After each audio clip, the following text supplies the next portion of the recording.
বহুদিন পর আজ হাঁসখালির কাঞ্জিলালদের যৌথ পরিবারে খুশির জোয়ার।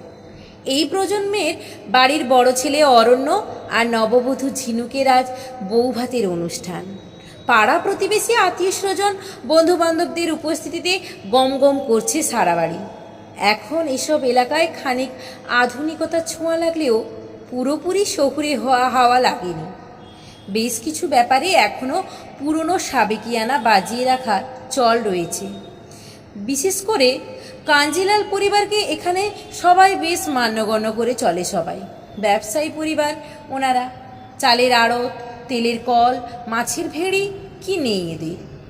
মানুষের আপদে বিপদেও ঝাঁপিয়ে পড়েন সবার আগে। তাই ওদের পরিবারের এই শুভ দিনে প্রত্যেকেই সামিল হয়েছেন নিজেদের মতো করে। তবে মুশকিল হয়েছে অন্য জায়গায়। অরণ্য এসব পারিবারিক ব্যবসা বাণিজ্যের ধার ধারে না। বাবা জ্যাঠাদের দেখানো পদ না ধরে ও কলকাতা শহরে এক নামকরা কলেজের অর্থনীতির প্রফেসর হয়েছে। বেশ অনেকগুলো বছর ধরে শহরেই থাকে, তবে মাঝে মধ্যেই ছুটি ছাটায় বাড়ি যায়, সকলের সাথে সময় কাটায়। তবে অরণ্য মন দিয়েছে কলকাতা শহরেই এক কন্যাকে। একই কলেজে একই বিভাগে কর্মরতা ঝিনুককে ওর মনে ধরেছে জীবন সঙ্গিনী হিসেবে। জানতে পেরে কাঞ্জিলাল পরিবারও হাসি মুখে মেনে নিয়েছে ওদের এই সম্পর্ক।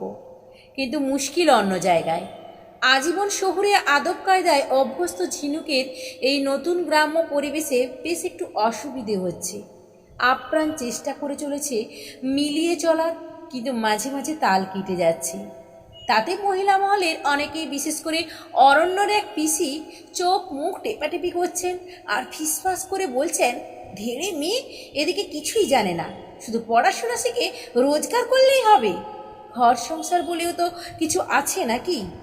বেশ একটু মন খারাপ লাগে ঝিনুকে।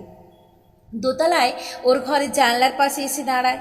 আর কিছুক্ষণ পরেই শুরু হবে ভাত কাপড়ের অনুষ্ঠান। তখন আবার কে কি বলবে কে জানে। ওর মনের ভাব আর কেউ বুঝুক না বুঝুক, ঝিনুকের শাশুড়ি মা জয়ন্তী দেবী ভালোই বুঝতে পেরেছেন। অরণ্যের পাশাপাশি তিনি তো ঝিনুকেরও আরেকজন মা বটে। ছেলের বিয়ে দিয়ে বৌমা নয়, বরং নিজের একটা মেয়ে পেয়েছেন তিনি। মেয়ের মনের মধ্যে চলা ঝড়ের আন্দাজ করে ঘরে ঢুকে সস্নেহে ওর মাথায় হাত রাখেন উনি।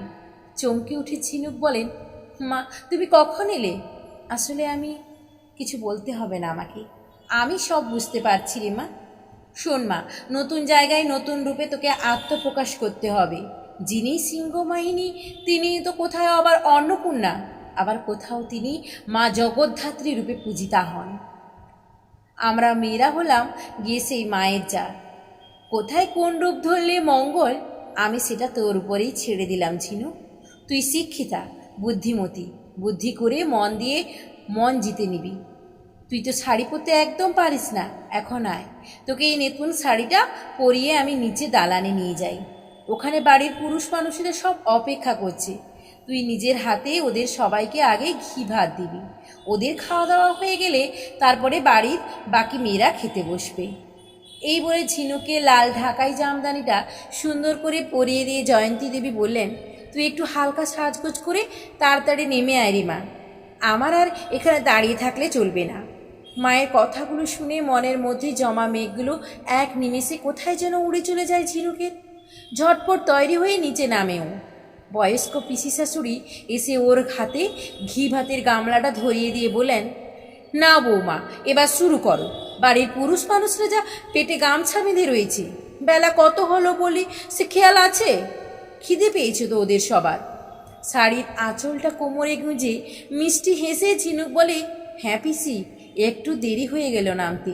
আমি বলি গো, ওদের পাশাপাশি আপনারাও এক পাতে বসে পড়ুন, একসাথে খাবার ঝামেলাটা মিটে যাবে। তাহলে খিদে কি একা পুরুষ মানুষদেরই পায় বলুন? পিসিমার সঙ্গে উপস্থিত সকলের মুখ তখন চুপ। সত্যি তো, মেয়েদেরও তো খিদে পেট চুই চুই করছে, কিন্তু এরকমভাবে তো কেউ কখনো বলেনি এক পাতে বসে বাড়ির মেয়েদের খাবার কথা। সমস্ত হেঁসেল ঠেলে তারা তো খায় সবার পরে শেষ পাতে। এই মেয়েটা অন্যভাবে ভাবতে শেখালো সবাইকে। ঘরের বাইরে পুরুষ নারী সমান সমান বলে কত লড়াই চলে, কিন্তু ঘরের ভিতরে নজর দেয় কজন? পরিবর্তন তো ঘরের থেকেই শুরু করা উচিত।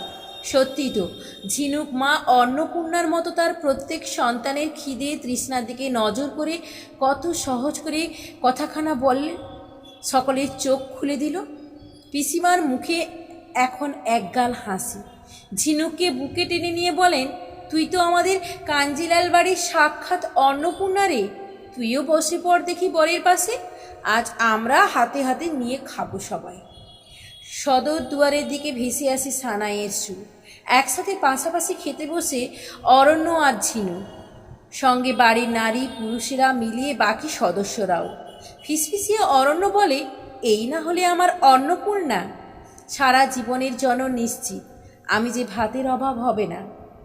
মাথা থেকে খসে যাওয়া লাভ ঘোমটাখানা টেনে নিতে নিতে রক্তিম হয় ঝিনুকের মুখখানা। কাঞ্জিলাল পরিবারে সকলে মিলে শুরু হয় এক অন্যরকম অন্নপূর্ণার মহাভোজ।